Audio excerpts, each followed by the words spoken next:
Washington Navy Yard, Garland, Texas, Fort Hood, Charleston, Boston, San Bernardino, Orlando, Parkland. Do you know what all of these mass tragedy incidents involved? FBI dropped the ball. They dropped the ball. Now, I'm allergic to universal statements, just like I'm allergic to people who think Green Day is punk. But let me just be clear. In Charleston, this murderer was able to pass a background check, even though he was a prohibited possessor, because, as former FBI Director James Comey said, they made a mistake. It was a paperwork error. Sutherland Springs, this mass murderer was able to go and mow down a church because why? The Air Force did not report his conviction, the fact that he was mentally unstable, to the NICS system, which, by the way, the organization that I represent, 5 million plus members, average everyday Americans, moms and dads. They do the school run. They go to the grocery store. They're students. They're hunters. They're people like me who simply don't want to be assaulted in the parking lot if I go to the grocery store and get a gallon of milk at night. They are people like us, and we will not be gaslighted into thinking that we are responsible for a tragedy that we had nothing to do with. It is not our job to follow up on red flags. It is not our job to make sure that states are reporting to the background check system.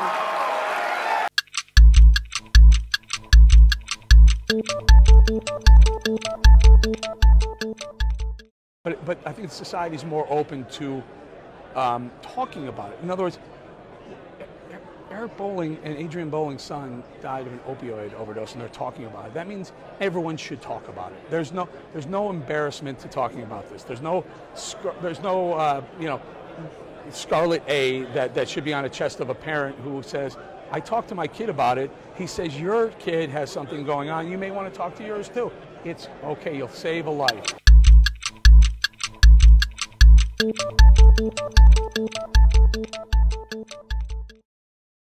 Yeah, so, you know, most people when they see CPAC, it's always, funny to me when I see the news, when they do report on CPAC, they show all these old people and they're white and all that, but CPAC is pretty diverse, especially when it comes to the majority of people here are young people. And so what I've encouraged the young people to do is be firm in your belief system. Break bread with people. You know, I always say, even though I disagree with liberals, and I have a lot of liberal friends, I meet them where they are. We disagree. I'm not trying to lose friendships over it, lose family over it. I just want to have a conversation, and we can love on each other and talk about other stuff. We just disagree on politics. And so it's kind of, I treat the gospel. I'm a Christian, and you know, obviously some sinners aren't just going to be marching in the church, and so you got to meet them where they're at that time. And so that's what I think we should do.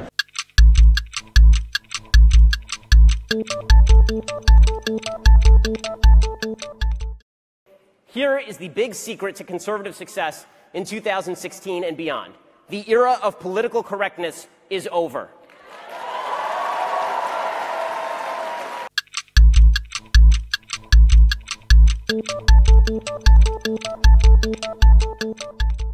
One of the big issues that continues to dominate the media's attention here is Russia, FISA-gate, yes. Everything associated with that. What's your perspective on where we currently stand with the Mueller investigation and everything else that's going on? Wow, you want the 3-hour answer to that? Okay. Let's take them one at a time, if you will. Okay, so two big take-homes. Number one, well, firstly, at the 0 point, we're just at the beginning of this. We know a fraction of the deep corruption that occurred during the Obama administration. So, you know, hold on tight. There's a lot more that's going to come out. Substantively, what do we have to understand? FISA-gate is an instance where political propaganda paid for via a British cutout using Russian sources was used to obtain an illegal surveillance warrant against an American. That's the bumper sticker summary, right? Because exculpatory information was kept from the FISA judge. That's very bad, because there's a reason America doesn't have an MI5. There's a reason we don't have an internal security service that spies on Americans.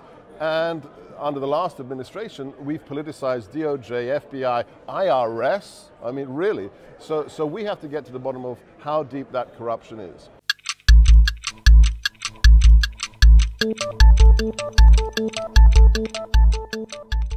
I think it makes perfect sense that if teachers want to exercise their right to keep and bear arms, that it will only make schools safer. I don't think you should make teachers do that, but if a teacher is comfortable and wants to be prepared to defend himself or herself, that's a good thing.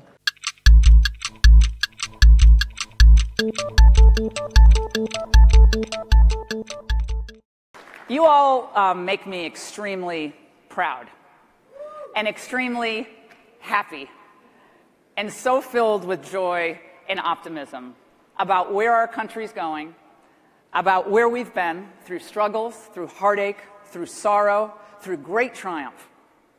You care enough about this nation to be here, to make your voice heard without fear of what will happen to you.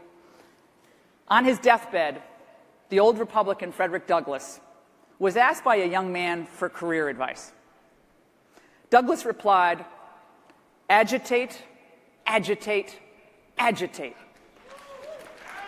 And to you, young conservatives here today and listening across the country, I say to you one piece of advice. Smile. Life is very good. It is a great time to be an American. It's a great time to be a conservative. Agitate, agitate, agitate, agitate.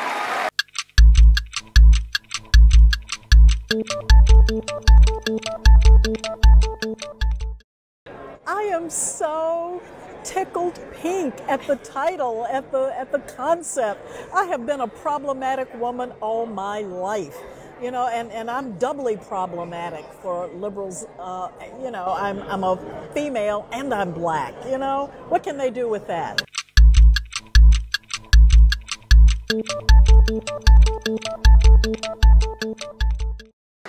So we've stood with our allies, and we've stood up to our enemies.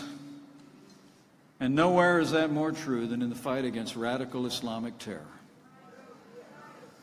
Under this Commander-in-Chief, we've taken the fight to the terrorists on our terms, on their soil.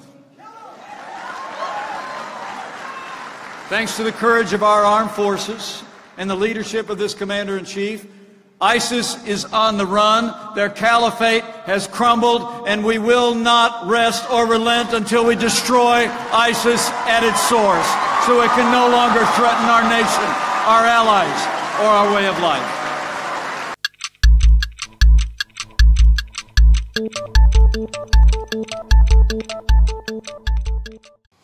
Why do we protect our airports and our banks, our government buildings, but not our schools?